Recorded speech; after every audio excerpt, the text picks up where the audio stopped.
यहाँ पे reaction mechanism को हमको एक्सप्लेन करना है। Reaction of hydrogen acid, hydrogen acid, जिसमें ईथर के केमिकल रिएक्शन करना है, जो हाइड्रोजन एसिड के साथ ईथर का रिएक्शन। तो आप लिखे थे कि ether react with hydrogen acid to form alkyl halides, alkyl halides ये फॉर्म करता है। इस रिएक्शन को मैंने एक्सप्लेन ये किया था कि अगर हमारे पास ये ईथर है CH3O,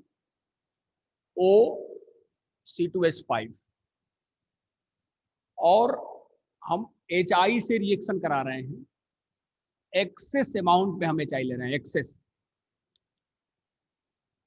और हाई टेम्परेचर, ये कंडीशन मेंशन है, हाई टेम्परेचर और एक्सेस अमाउंट में हम क्या लिए, HI लिए। ठीक है, तो जो प्रोडक्ट फार्म होता है ये 2HI अगर हम ले लेते हैं, डायरेक्ट रिएक्शन को देखिए तो जो प्रोडक्ट फार्म होता है वो होता है CH3I plus C2H5I plus H2O farm होता है, माने एल्किल हैलाइड फार्म होते हैं, और क्या फार्म होता है, वाटर फार्म होता है।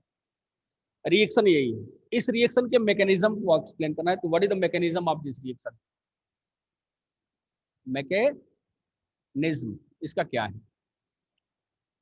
तो सबसे पहले हम करेंगे क्या, इस ईथर को एक्टिवेटेड करेंगे। फर्स्ट ऑफ ऑल ये SN2 रिएक्शन मैकेनिज्म शो करेगा। कैसा मैकेनिज्म शो करेगा, SN2 रिएक्शन मैकेनिज्म शो करेगा। SN2 रिएक्शन मैकेनिज्म शो करता है, और इस मैकेनिज्म में complete into 3 step. Step first में क्या होगा, जरा मैंने कल आपको बताया था कि ईथर गेट प्रोटीनेटेड। जो ईथर होगा, ईथर गेट प्रोटोनेटेड, यानी कि प्रोटीनेशन प्रोसेस होगा, protonation process of ether. Ether का क्या होना है, प्रोटोनेशन होना है। प्रोटोनेशन कैसे होगा जरा ध्यान से देखिए। स्टेप फर्स्ट में हम बता रहे हैं, ये CH3O C2H5 है, HI से रिएक्शन हो रहा है, HI से रिएक्शन हो रहा है। तो ये इलेक्ट्रॉन पेयर अपने, ये दोनों के बीच 1 इलेक्ट्रॉन की शेयरिंग है ना, शेयरिंग। तो इलेक्ट्रॉन पेयर ये अपने साथ ले जाएगा, और H प्लस जो है आके इसके साथ क्या हो जाएगा, अटैच हो जाएगा। H प्लस यहाँ अटैच हो जाएगा, और ये पूरा का पूरा इलेक्ट्रॉन पेयर किसके साथ चला जाएगा, I के साथ चला जाएगा। तो क्या फॉर्म होगा, CH3O positive H C2H5 plus I form हो जाएगा, I नेगेटिव। यह एक न्यूक्लियोफाइल है, इट इज द न्यूक्लियोफाइल। अब ये जो न्यूक्लियोफाइल है, जो हमारा ये प्रोटोनेटेड ईथर बन गया, जिसको ऑक्सोनियम आयन के फॉर्म में हम लिख सकते हैं। प्रोटोनेटेड ईथर यही है जिसमें H प्लस आ गया है, इसको प्रोटोनेटेड ईथर हम बोलते हैं। करना यह है कि यहां से जो प्रोटोनेटेड ईथर है, स्टेप सेकेंड जो I निगेटिव है वो इस प्रोटोनेटेड ईथर पे, माने कि CH3O पॉजिटिव और H C2H5 पर। अब ये जो I निगेटिव है, जो ये मेरे पास जो I निगेटिव है, इसके ऊपर या तो यहां नहीं तो फिर यहां अटैक करेगा। लेकिन यहां पर स्टेरिक हिंड्रेंस मिनिमम है, लेस स्टेरिक हिंड्रेंस है, लेस स्टेरिक हिंड्रेंस है। जब ये लेस स्टेरिक हिंड्रेंस है तो I कहां अटैक करेगा, यहां पर अटैक करेगा। I जब यहां पर अटैक करेगा तो देखिए एनसीईआरटी में जो दिया है, मेंशन किया है, I CH3O positive H C2H5 total के ऊपर माइनस चार्ज लिख दिया है एनसीईआरटी के बुक में। होना यह है कि ये चीज ये डिस्प्लेस जब हो जाएगी तो जो मेरा प्रोडक्ट बनेगा, स्टेप थर्ड में जो प्रोडक्ट बनेगा, इसके बाद ये जो प्रोडक्ट बन जाएगा, मेरे पास जो प्रोडक्ट होगा, अच्छा नीचे जा रहा है, ये जो प्रोडक्ट फॉर्मेशन होगा, यहाँ देखिए इसके लिखने के बाद यहाँ मैं लिख रहा हूँ ऊपर, मतलब ये है CH3I और इसके बाद OH C2H5।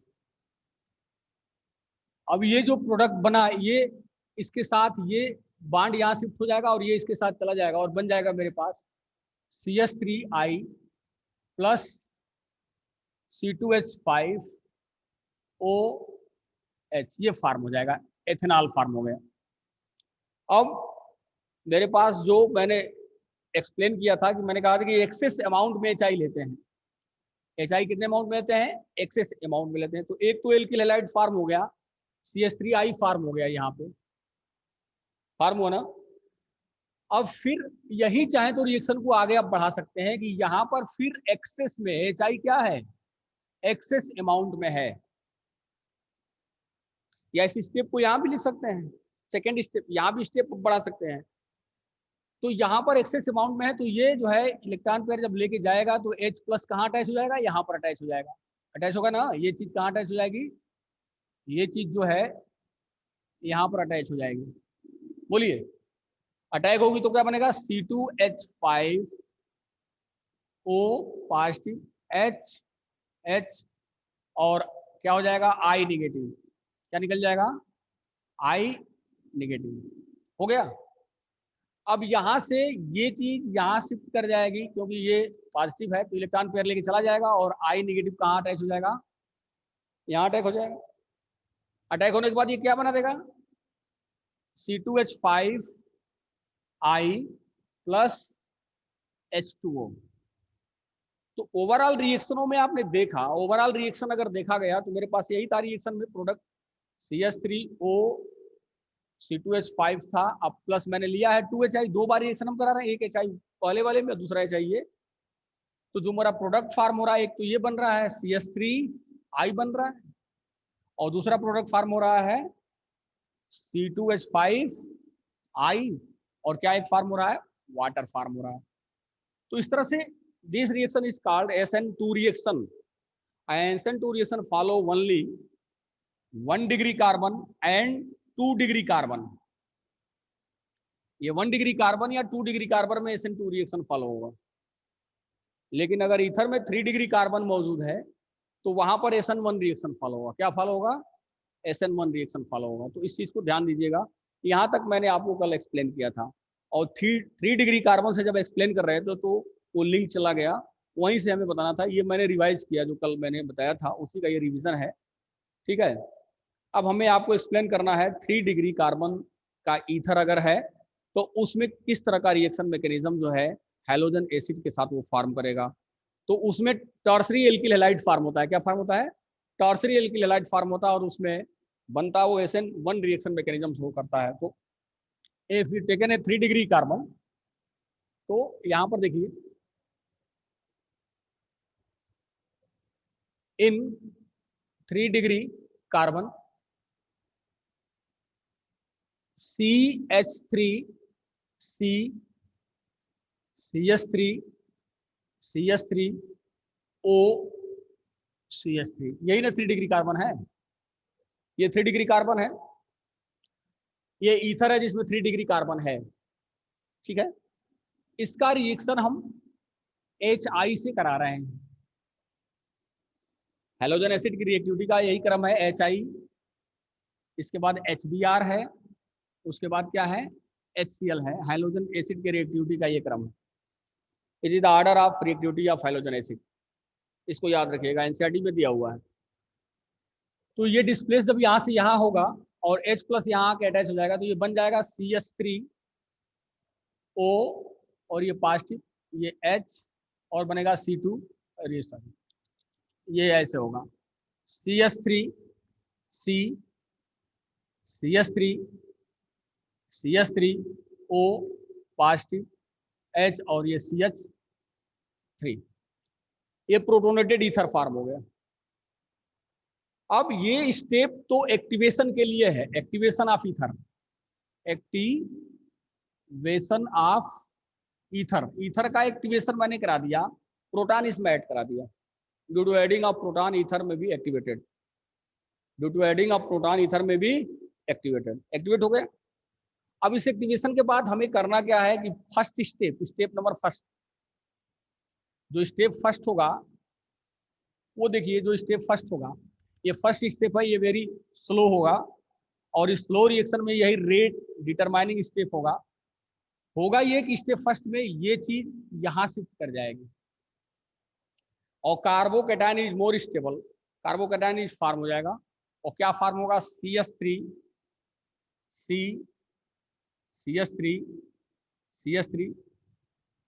टर्ड ब्यूटिल कार्बोकैटायन, ये कार्बोकैटायन फॉर्म हो गया, टर्सरी टर्ड ब्यूटिल कार्बोकैटायन फॉर्म हो गया, और प्लस निकला क्या, ये CH3 और OH, माइनस लिख दीजिए CH3OH, ये मेथेनॉल फॉर्म हो जाता है। क्या फॉर्म हो जाता है, मेथेनॉल फॉर्म हो जाता है। अब ये सेकेंड स्टेप में क्या होगा, मेथेनॉल तो फॉर्म हुआ ही है, यहाँ पर I निगेटिव है, यहाँ पर I निगेटिव मेरे पास है ना। अब होगा क्या कि I निगेटिव यहाँ फास्ट अटैक करेगा, ठीक है, और ये अटैक करके क्या बना देगा, CH3I फॉर्म कर देगा। यानी कि ओवरऑल रिएक्शन को देखा जाए तो इस तरह से टर्ड ब्यूटिल आयोडाइड फॉर्म होता है, और यहाँ पर जो रिएक्शन है वो कैसा रिएक्शन है, SN1 रिएक्शन क्या होगा इसमें फॉलो होगा। कैसा रिएक्शन फॉलो होगा, SN1 रिएक्शन फॉलो होगा। कैसा रिएक्शन फॉलो होगा, SN1 रिएक्शन फॉलो होगा। ओवरऑल रिएक्शनों को अगर देखें हम, तो हम चाहें तो इसको ओवरऑल रिएक्शन को एक स्टेप में लिख सकते हैं, CH3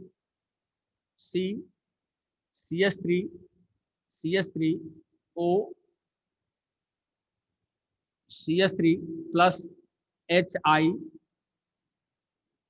is equal to CH3I plus क्या निकल गया, CH3OH फॉर्म हो जाता है। ये प्रोडक्ट ये बन रहा है, और एक प्रोडक्ट क्या बन रहा है आपका, ये बन रहा है ना। इस तरह से ये SN1 रिएक्शन, अगर टर्सरी हैलाइड ले लेते हैं तो SN1 रिएक्शन फॉलो होता है, टर्सरी ईथर को ले लेते हैं तो, और प्राइमरी और सेकेंडरी को लेके चलते हैं तो SN2 रिएक्शन फॉलो होता है। तो ये आपका cleavage of CO bond in ether explanation मैंने किया, जो बहुत ही इंपॉर्टेंट है, और हर साल लगभग एग्जाम में, बोर्ड एग्जाम में इस रिएक्शन का मैकेनिज्म देता है। तो आप याद रखिए कि ईथर का क्लीवेज कैसे होगा। इसी सेंस में अगर हम एनिसोल का क्लीवेज कराएं तो एनिसोल का क्लीवेज ईथर की, उसमें थोड़ा सा क्लीवेज उसका जो है डिफिकल्ट होता है, इसलिए क्योंकि उसमें पार्शियल डबल बॉन्ड हो जाता है।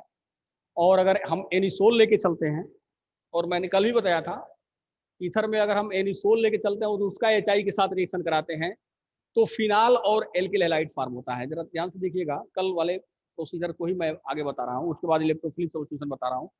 अगर मेरे पास एनिसोल है, एनिसोल बने एल्किल फेनिल ईथर, अगर ये एनिसोल है, OCH3 है, और इसका हम HI के साथ रिएक्शन कराते हैं, तो यहाँ पर देखना यह है कि ये चीज, यहाँ पर ये चीज जो है, यहाँ पर इलेक्ट्रॉन पेयर होते हैं, और रिजोनेंस की वजह से ये चीज डबल बॉन्ड, ये इसमें पार्शियल डबल बॉन्ड का करेक्टर आ जाता है, पार्शियल डबल बॉन्ड का करेक्टर यहाँ मौजूद हो जाता है। क्योंकि अगर आप चाहें दिखाएंगे इसको, तो ये रिजोनेंस की वजह से इसमें O पॉजिटिव और ये डबल बॉन्ड इसमें दिखता है रिजोनेंस की वजह से, और इस पार्शियल डबल बॉन्ड की वजह से, क्या होगा, ये क्या होगा, रिजोनेंस की वजह से पार्शियल डबल बॉन्ड हो जाएगा, और ये बॉन्ड का क्लीवेज आसानी से नहीं होगा, क्योंकि ये बॉन्ड लेंथ कम हो जाएगी और इसका बॉन्ड लेंथ अधिक होगा। तो जहां से बॉन्ड लेंथ कम है तो उसकी एनर्जी, बॉन्ड लेंथ अगर अधिक है तो एनर्जी क्या होगी, मिनिमम होगी, तो यही से इसका क्लीवेज होना है, यहाँ से इसका क्लीवेज इजी नहीं है। तो ये जो है I इसके साथ, I जो है इसके साथ मिल जाता है, मतलब इसको IH लिख सकते हैं आप, तो ये इसके साथ चला जाता है, ठीक है, और बना देता है CH3I, और प्लस क्या बनता है, फिनाल फॉर्म हो जाता है। क्या बनता है, फिनाल फॉर्म हो जाता है। तो यहाँ पर जो है फेनिल एल्किल ईथर के साथ ये रिएक्शन मैकेनिज्म होता है, जो आपको कल मैंने एक्सप्लेन किया था। अब आगे पढ़ना है electrophilic substitution reaction. Electrophilic substitution reaction जो आपको एक्सप्लेन करना है उसको देखिए।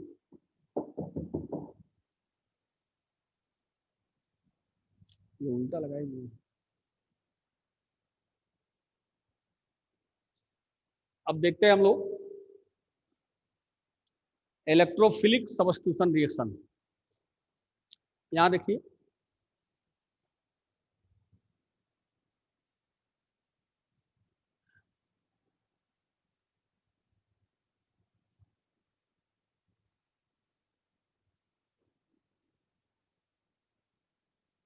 कैसे पढ़ाएं, ये तो इलेक्ट्रोफिलिक सब्स्टिट्यूशन रिएक्शन। देखिए इलेक्ट्रोफिलिक सब्स्टिट्यूशन रिएक्शन में बेसिकली आप इसको एक्सप्लेन करने के लिए आप ईथर का एरोमेटिक रिंग के साथ जो एल्किल फेनिल ईथर को हम लेके चलते हैं। जैसे मेरे पास ये एनिसोल है, ये मेरे पास एनिसोल है एरोमेटिक, और ये CH3 है। तो यहां पर आप देखिए ये है एल्किल फेनिल ईथर है जिसमें ये एरोमेटिक रिंग है और ये एल्किल ग्रुप है। क्लियर है? ये पूरा का पूरा ग्रुप जो है रिप्रेजेंट +R इफेक्ट, और वो ग्रुप जो बेंजीन रिंग के ऊपर प्रेजेंट है और वो +R इफेक्ट शो करते हैं, ये करते क्या है? दिस ग्रुप इंक्रीज, बहुत इंपॉर्टेंट, इसको ध्यान दीजिएगा, increase electron density on benzene ring. कहां पे? ये ग्रुप जो है बेंजीन रिंग पर इलेक्ट्रॉन डेंसिटी इंक्रीज करते हैं। तो increase electron density on benzene ring at किस पोजीशन पे? एट आर्थो एंड बोलो पैरा पोजीशन। पैरा पोजीशन माने ortho and para position are activated. Ortho and para positions are activated. So incoming group come in contact with, जो incoming group electrophile होगा वो कहाँ जाएगा? Ortho and para position पे जाएगा, क्योंकि आर्थो और पैरा पोजीशन पर इलेक्ट्रॉन डेंसिटी क्या होती है? इंक्रीज करती है। और this is indicate bye resonating structure, और इसका रिजोनेटिंग स्ट्रक्चर अगर आपको दिखाना है तो आप चाहें तो इसको दिखा सकते हैं। कैसे दिखाएंगे जरा ध्यान से देखिएगा। ये अल्टरनेट डबल सिंगल बॉन्ड है, ये O है, लोन पेयर ऑफ इलेक्ट्रॉन है, ये CH3 है। तो रिजोनेंस करेंगे तो ये यहाँ शिफ्ट होगा और ये चीज कहाँ शिफ्ट हो जाएगी? यहाँ शिफ्ट हो जाएगी। क्लियर है? शिफ्ट होगी तो क्या बनेगा? इसका रिजोनेंस हम बना रहे हैं, ये चीजें ऐसे हो जाएंगी। ये यहाँ नेगेटिव चार्ज, ये डबल O पॉजिटिव, और ये H। क्लियर है? अब आगे ये बॉन्ड यहाँ शिफ्ट होगा, फिर ये इलेक्ट्रॉन पेयर यहाँ शिफ्ट होंगे, ये इलेक्ट्रॉन पेयर यहाँ शिफ्ट होगा, इसका पेयर यहाँ शिफ्ट हो जाएगा, तो इसका रिजोनेंस बनेगा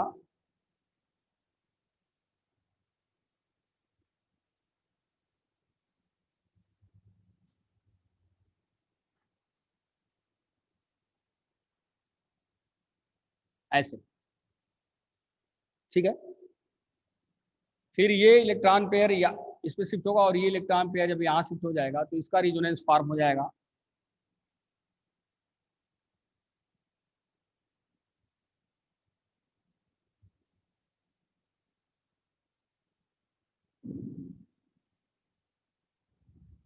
ऐसे। क्लियर है? फिर अगेन ये बॉन्ड यहाँ शिफ्ट होगा, और ये बॉन्ड जब यहाँ शिफ्ट हो जाएगा तो ये इसका रिजोनेटिंग स्ट्रक्चर में आ जाएगा, ये ऐसे हो जाएगा।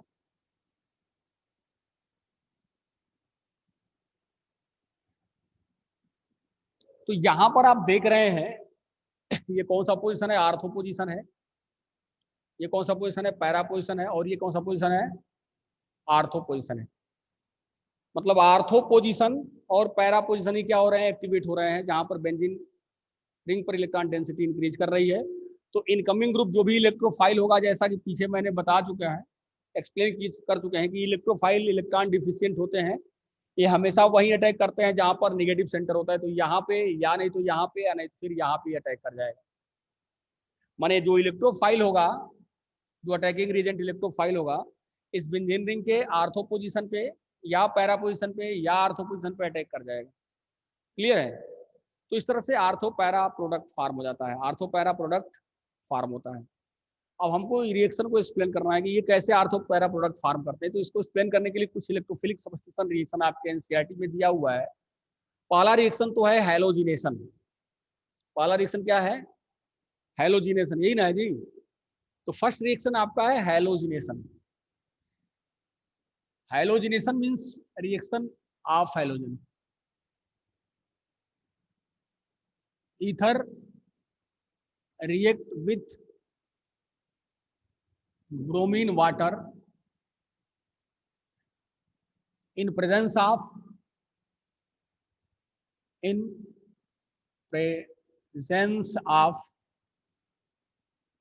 ethanoic acid to form artho and para bromo anisole. यही रिएक्शन है आपका। To form ortho and para, O and P means ortho and para bromo anisole. Bromine के साथ रिएक्शन हम करा रहे हैं। अब हमको ये लेना है कि ये मेरे पास अल्टरनेट डबल सिंगल बॉन्ड है, OCH3 है, और ब्रोमीन वाटर है, एथेनोइक एसिड के प्रेजेंस में रिएक्शन हो रहा है, जिसका फार्मूला है CH3COOH।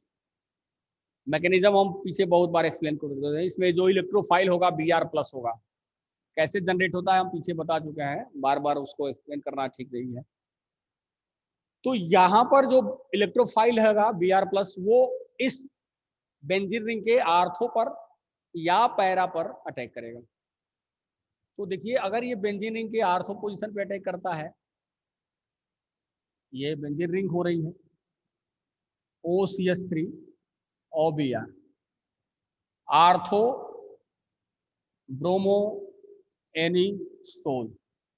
ये आपका माइनर प्रोडक्ट होगा, कम मात्रा में बनेगा, ठीक है।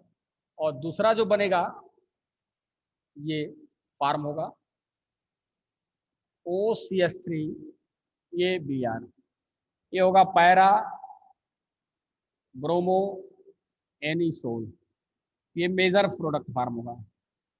ये 90% दिया है कि यील्ड होता है मेजर प्रोडक्ट। रीजन ये है कि यहाँ पर क्राउडनेस ज्यादा होगी, स्टेरिक हिंड्रेंस यहाँ ज्यादा होगा, तो ये प्रोडक्ट कम बनेगा, और यहाँ पर स्टेरिक हिंड्रेंस कम होगा तो ये प्रोडक्ट मैक्सिमम बनेगा। तो इस तरह से पैरा प्रोडक्ट फार्म जो होता है 90% होता है, आर्थो प्रोडक्ट जो है 10% फार्म होता है। तो ये ब्रोमिनेशन है, एलोजिनेशन है। इसका मैकेनिज्म अगर आप चाहेंगे तो हम मैकेनिज्म भी आपको एक्सप्लेन कर सकते हैं, लेकिन मैकेनिज्म आपके एनसीईआरटी में दिया नहीं है, कुछ मैंने या एक्स्ट्रा अगर जानकारी चाहिए तो टाइम चूंकि नहीं है, नहीं तो वो भी हम आपको बताते, ठीक है। तो ये नहीं, आप इसके बाद हम इसका देखते हैं फ्रीडल क्राफ्ट रिएक्शन। अगला रिएक्शन हमारे पास है फ्रीडल क्राफ्ट रिएक्शन। ये रिएक्शन लगभग सभी चैप्टरों में मिलेंगे आपको, पीछे से भी ये मिलते आ रहे हैं फ्रीडल क्राफ्ट रिएक्शन। तो अगला है फ्रीडल क्राफ्ट रिएक्शन, और इसके दो पार्ट्स हैं। एक तो फ्रीडल क्राफ्ट एल्काइलेशन है, और एक होता है फ्रीडल क्राफ्ट एसिटाइलेशन, या इसको एसाइलेशन भी लिख सकते हैं, फ्रीडल क्राफ्ट एसाइलेशन, ठीक है।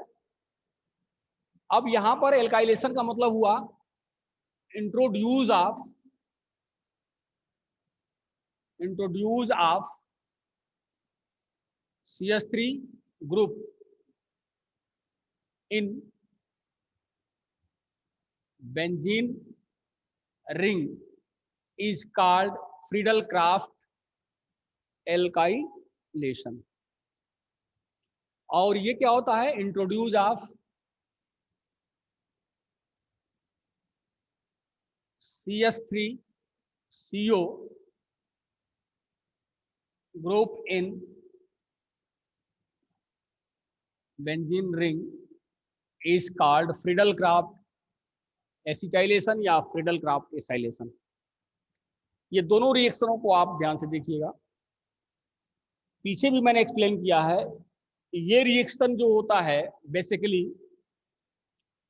एनहाइड्रस AlCl3 के प्रेजेंस में होता है, जिसमें कार्बन डाइसल्फाइड भी मौजूद होता है। और ये रिएक्शन ओनली एनहाइड्रस AlCl3 के प्रेजेंस में होता है। ठीक है, अब ये दोनों रिएक्शनों को हम देखते हैं ये कैसे बनते हैं। फर्स्ट रिएक्शन को हम एक्सप्लेन कर रहे हैं यहाँ पे। फर्स्ट रिएक्शन, अगर मेरे पास ये क्या है, OCH3 है, OCH3, ये एनिसोल है, एनिसोल है। इसका रिएक्शन हम किससे कराएंगे, एल्किल हैलाइड से कराएंगे। CH3Cl से कराते हैं या CH3Br से कराते हैं in presence of AlCl3 and CH2 का एनहाइड्रस होगा ये। ठीक है, तो होगा क्या कि जो CH3 ग्रुप है यही इलेक्ट्रोफाइल होगा, मिथाइल क्या होगा, इलेक्ट्रोफाइल होगा। यहाँ पे CH3 प्लस इलेक्ट्रोफाइल होगा, CH3 प्लस क्या होगा, इसमें इलेक्ट्रोफाइल होगा। ये इलेक्ट्रोफाइल इसके आर्थो या पैरा पोजीशन पर अटैक करेगा। तो जब आर्थो पैरा पोजीशन पर अटैक करेगा तो ये जो प्रोडक्ट फॉर्म होगा उसको देखिए, OCH3 और ये क्या बन जाएगा, CH3। 2-मेथॉक्सीटालुइन, क्या ये 2-मेथॉक्सीटालुइन क्या बन जाएगा, 2-मेथॉक्सीटालुइन फॉर्म हो जाएगा। क्या फॉर्म होगा, 2-मेथॉक्सीटालुइन फॉर्म हो जाएगा। ये आर्थो प्रोडक्ट है। कैसा प्रोडक्ट है, आर्थो प्रोडक्ट है। और दूसरा जो मेरा फॉर्म होगा OCH3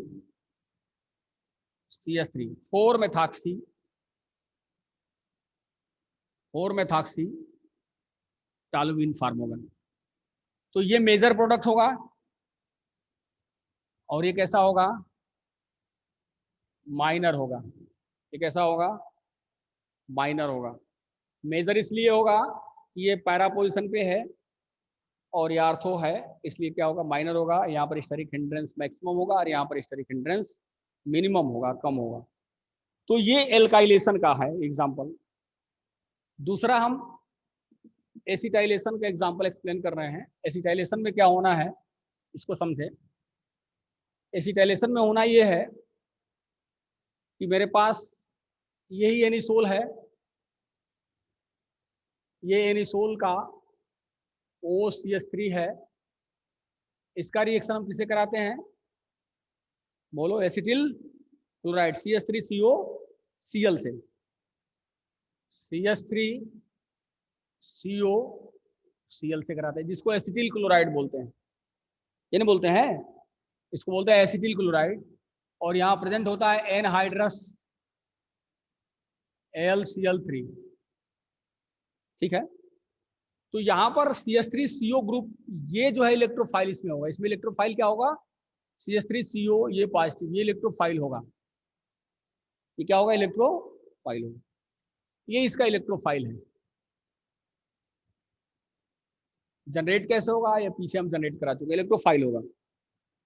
तो ये चीजें जो बनेगी बेसिकली यहाँ पे जो फॉर्म होगा OCH3 और ये COCH3 ये ग्रुप फॉर्म होता है 2-मेथॉक्सी एसिटाफिनोन। एसिटाफिनोन बन रहा है ना, क्या लिख रहा है, 2-एसिटाफिनोन। तो इसका नाम होगा 2-मेथॉक्सी एसिटाफिनोन होगा। ये माइनर प्रोडक्ट होगा और एक दूसरा बनेगा हमारे पास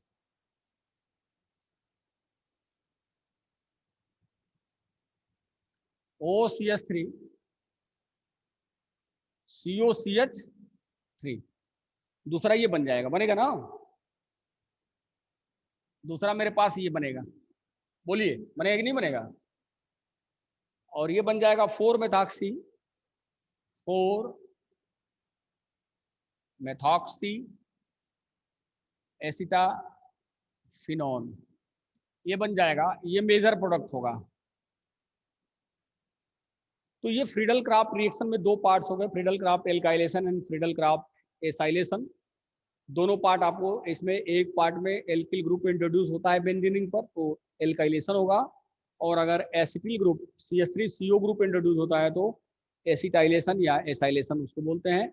और ये दोनों ही रिएक्शन का मैकेनिज्म आपको पीछे हम एक्सप्लेन कर चुके हैं, जो आपको बताया गया है उसको ध्यान से देखिएगा। बस यही जानिए कि इसमें इलेक्ट्रोफाइल जनरेट कैसे होते हैं।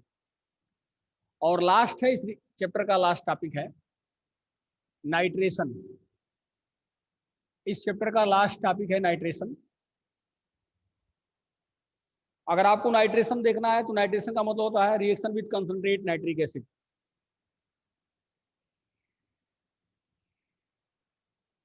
Concentrate HNO3।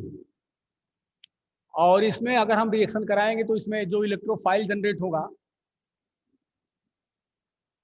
वो नाइट्रोनियम आयन जनरेट होगा। कैसा होगा ये? नाइट्रोनियम आयन होगा, जो बेंजीन रिंग के किस पोजीशन पे जाएगा? आर्थो और पैरा पोजीशन पे अटैक करता है। और आपको पता होगा कि अगर हम बेंजीन का, जैसे बेंजीन हम ले लेते हैं, एनिसोल ले लेते हैं,